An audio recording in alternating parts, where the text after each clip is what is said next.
At problem extra number 6 from the fall ACP review. It says, what types of discontinuity are found when x equals 2? And now here are 4 options. So let's talk about how we can find these. Algebraically speaking, we could go through and by factoring, we could look at some of these that are fractions like this and look for infinite and removable. And piecewise usually has jump. So we can make an educated guess that this will be jump. And algebraically, the way you'd find out is you'd plug in 2. If I plugged in 2 here, because that's the value where it's broken and we're looking, 3 times 2 is 6. You subtract the 1, you get a value of 5. And here, if I plugged in 2, I would have 2 squared, which equals 4.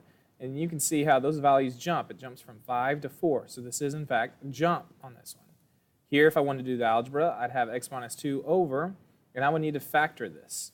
So let's think about this. Factors of I'm missing my, not A, I'm missing my B here. So it would be factors of negative 9 that add up to 0. That's what I'm missing with my B. So 1, 0, negative 9. So what are the factors of negative 9 that add to 0? Answer would be 3 and negative 3.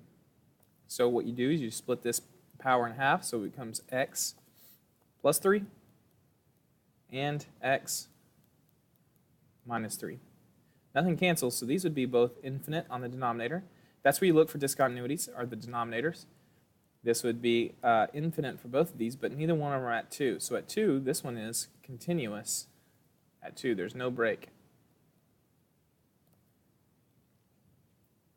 I'll put x equals 2. You might be wondering what about the top, because at the top, if we solve that, we'd have x equals 2. That just means where it crosses the x-axis. So we actually have a 0 at x-axis, at 2, excuse me.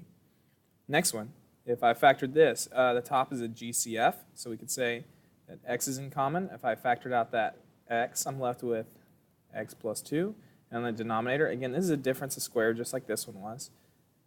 It's missing the b, so what are factors of negative 4 that add up to 0? It's going to be x plus 2 and x minus 2. Here, these go away, which means it's those are removable. And that's at x equals negative 2. That's what that is. These, by the way, were infinite at those two spots. This one's left over, so this one's infinite. Anything's left over is infinite. And that's when x equals 2. Remember, you just set the parenthesis equal to 0 and solve. And so let me fill this in here. That these are infinite at x equals negative 3 and 3 on that one. And finally, the last one. If we go to factor it, we would say, what are the factors of negative 8 that add up to 2? And I would get a factor of 4 and negative 2. So the numerator factors as x plus 4 and x minus 2. And this is all divided by, there's a GCF here, you pull the x. If I pull out the x, I'm left with x minus 2. This time, I have removable at, what does x equal here? It would be positive 2. And I would have infinite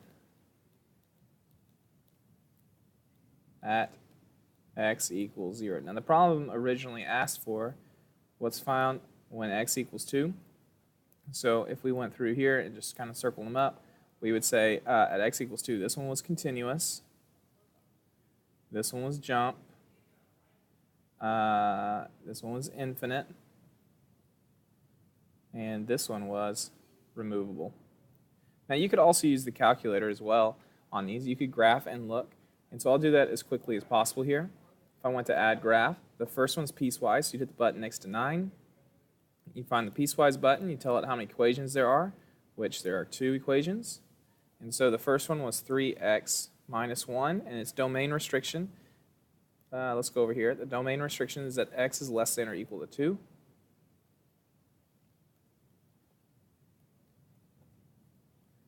And the other equation was x squared.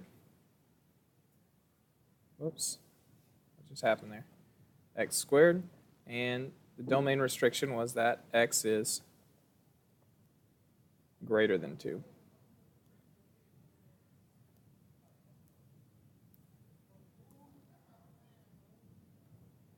Not really sure what'll happen here. Let's see if that'll graph now.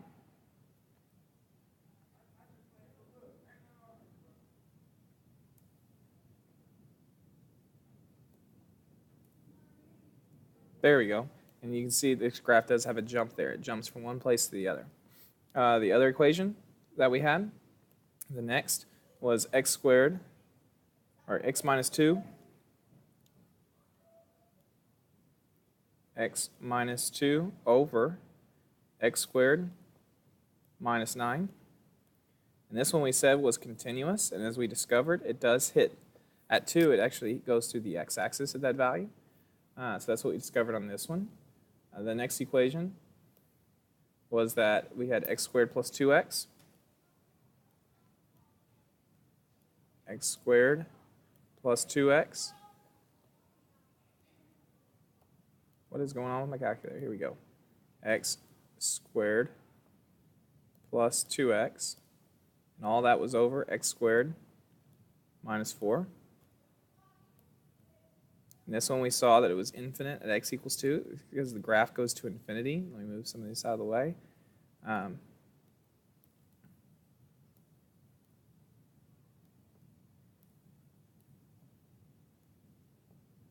Take those off. Okay, as you can see, the graph goes to infinity there. And finally, the last graph, we had that x squared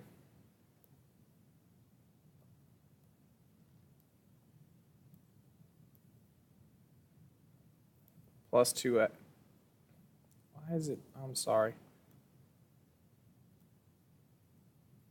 Plus 2x minus 8 was all over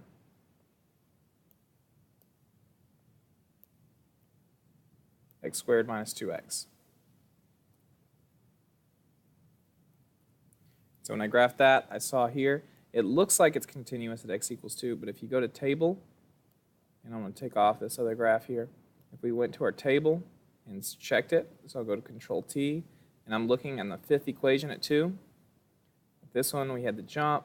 This is the one that it was continuous. This is the one that it was infinite. And this one we see that it's removable because it's still undefined, but it looks like it exists. So those are the different techniques you could use to solve that. There's the algebra, and you can use the calculator as well.